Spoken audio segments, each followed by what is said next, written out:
On va passer à l'aspect sécurité. Donc je vais délaisser les deux étapes 3 et 4 pour passer à l'étape 5. Alors, empêcher l'étudiant d'accéder aux pages de l'administrateur et vice-versa. Empêcher aussi tout utilisateur non connecté d'accéder aux espaces susmentionnés, donc espace administrateur et étudiant. Rediriger toute tentative de ce genre vers la page login. Il s'agit de remédier à une petite faille de sécurité. C'est pas une petite faille, hein. Bon, voilà la faille. Là, on n'est pas connecté. Si je suis assez intelligent pour deviner la page de l'admin, l'URL de la page de l'admin, vous voyez bien que je peux accéder à cette page. Ce petit fragment de page qui est Identity s'affiche à l'écran. C'est pas un problème, mais on pourrait le faire disparaître, hein. Donc si on n'est pas connecté, on peut accéder à cette page. On peut aussi accéder à cette page, la page de l'étudiant. Et aussi, si on est connecté en tant qu'admin, on peut accéder à la page de l'étudiant. Et si on est connecté en tant qu'étudiant,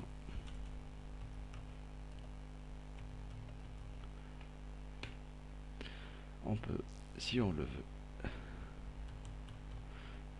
accéder à la page de l'administrateur. Donc, comment corriger cette faille de sécurité? On va le faire par le biais de filtres. Mais d'abord, commençons par régler cette histoire de fragment de page identity et faire à ce qu'il ne soit affiché que si l'utilisateur est connecté. On va le faire à l'aide de rendered et expression de langage. Vous vous souvenez que l'utilisateur connecté est dans le bin identity. Alors identity.identified_user et on va dire que ça doit être différent de nul pour que ce formulaire soit affiché, donc login as et le bouton logout. Et pour dire différent de nul avec l'expression de langage, c'est not empty. Voilà, donc ça c'est pour le fragment identity. Donc si je me déconnecte et que j'essaye de faire une petite manip là en allant vers la page de l'étudiant, vous voyez bien que le fragment n'est plus affiché, et cela parce que Identified User est à nul. Passons maintenant à la sécurisation de l'espace admin, et tout l'espace admin est sous le dossier admin. Donc les requêtes commencent par admin. On va faire un filtre pour sécuriser. J'appelle ce filtre, c'est une classe pour l'instant, admin zone security filter.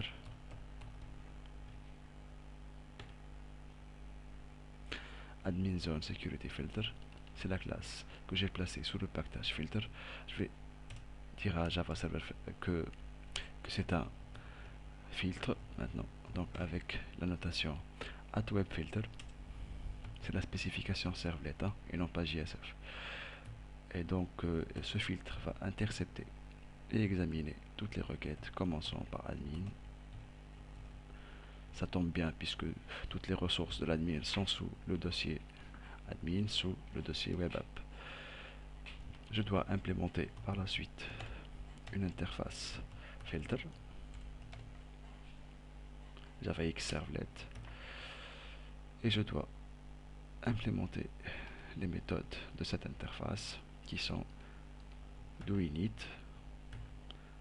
doFilter et init, filter et destroy. Donc on va pas mettre, on va rien mettre ici dans init et destroy. Peut-être si on doit initialiser le filtre dans d'autres cas peut-être, mais pas dans ce cas-là. Alors ici, à chaque fois qu'une requête est dirigée vers le serveur qui commence par admin, la méthode doFilter va être invoquée. Et là, on va disséquer hein, le contexte de cette requête et décider quant au sort de la requête. Ou bien on la laisse suivre son cours, ou bien on l'arrête et on la redirige vers la page login. Donc ce qu'il faut faire déjà, c'est faire un cast. Parce que nous avons ici en paramètre la servlet request, une servlet response, mais ça reste générique. Il faut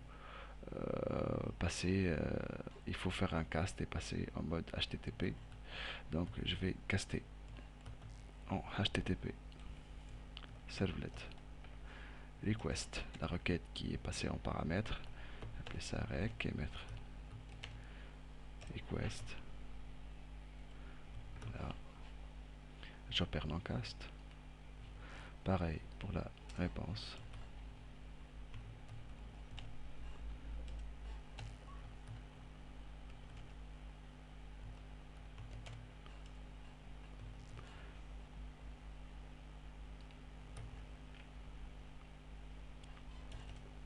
Je vais créer une variable booléenne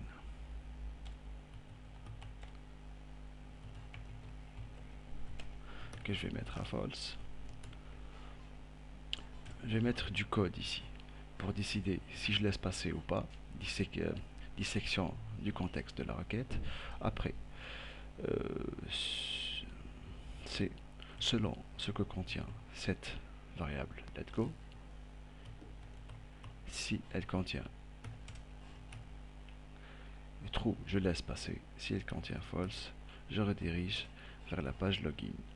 Alors, laisser passer, c'est tout simplement prendre le chain du filtre ici et invoquer la méthode doFilter et je passe request et response. Ça veut dire qu'on laisse passer la requête, on laisse les choses suivre leur cours. Pour ce qui est de la redirection, on va prendre le cas échéant, c'est-à-dire on prend la réponse et on va faire une redirection. Donc send redirect vers la page login.jsf.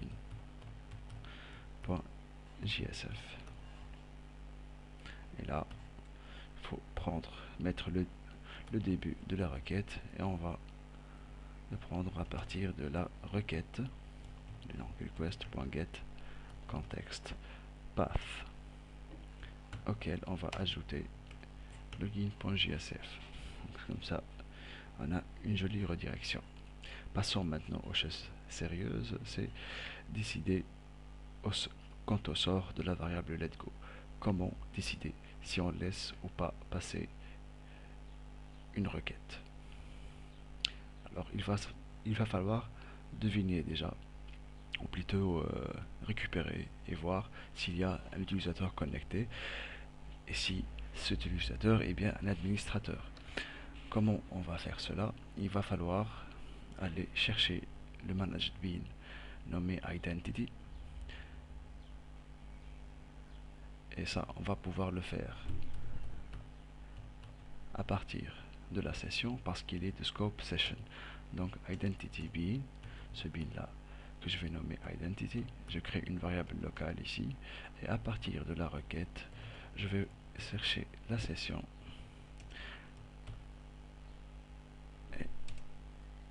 et dans la session on va récupérer l'attribute par son nom et c'est identity et c'est le nom qu'on a donné au managed bean identity bean.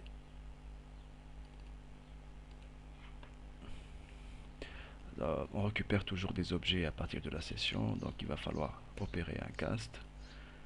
Donc là on peut considérer que identity a été récupéré et c'est là qu'on va décider du sort de la variable, du contenu de la variable letgo. Alors on laissera passer si identity est différent de nul. Aussi, si il va falloir que il y ait un utilisateur connecté. Donc identity.getIdentifiedUser est différent de nul.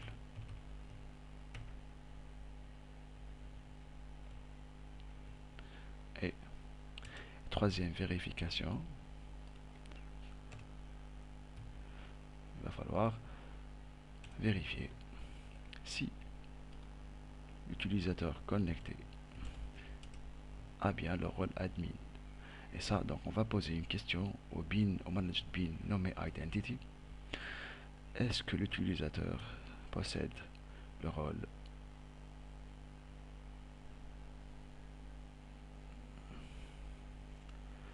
admin?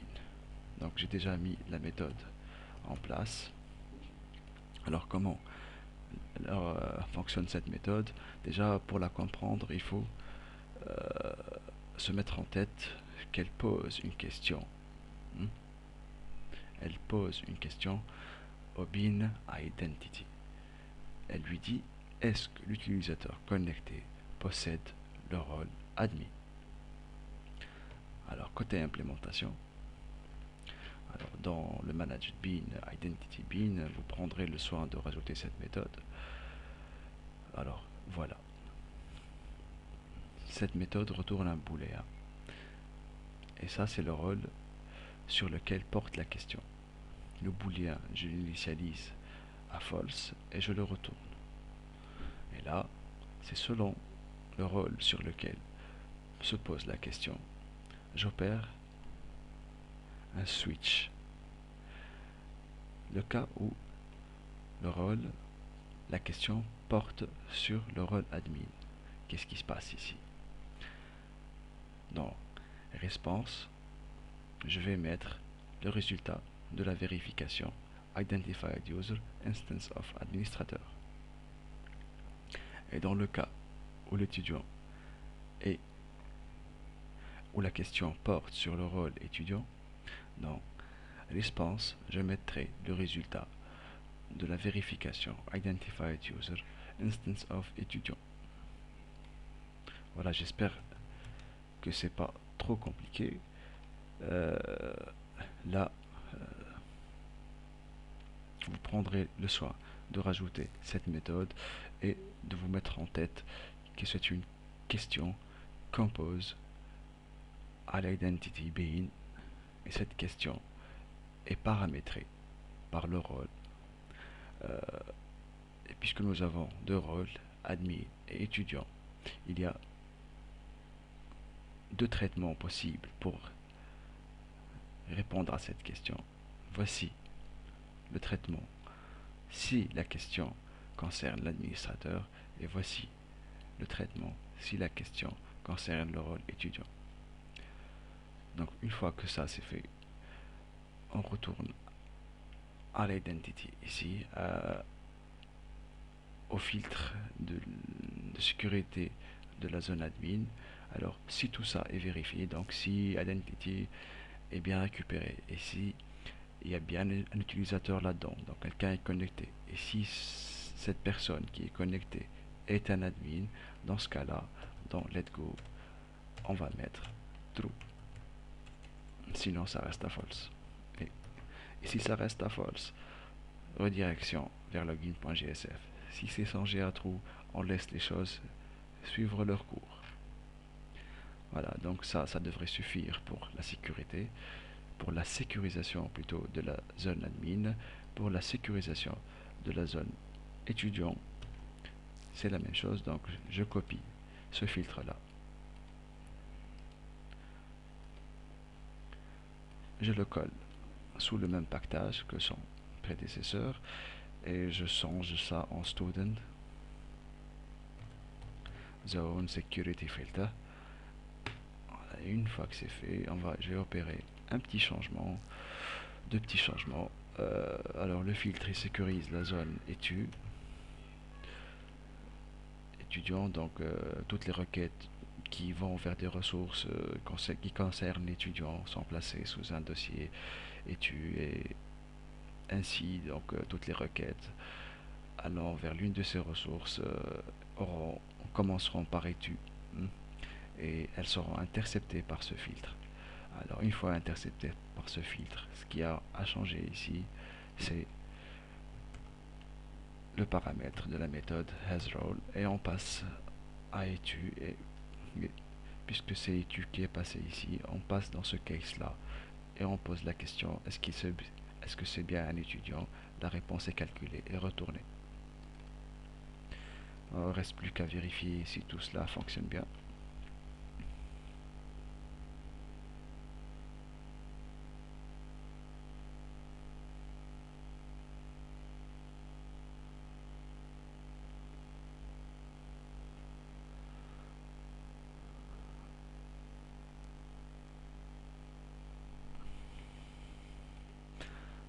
Donc voilà. Si on n'est pas connecté déjà, est-ce que je peux accéder à une ressource de l'admin? Vous voyez bien que je suis redirigé vers la page login, celle d'un étudiant. Pareil, si je suis connecté en tant qu'étudiant, donc user,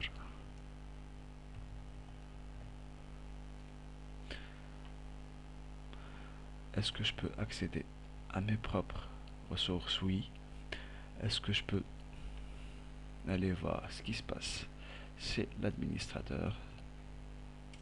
Non, je suis redirigé vers la page login. Est-ce que je peux, si je suis admin, est-ce que je peux faire de même? Donc là, je suis admin, est-ce que je peux aller voir ce qui se passe chez un étudiant? Non, vous voyez bien que je suis redirigé vers la page login.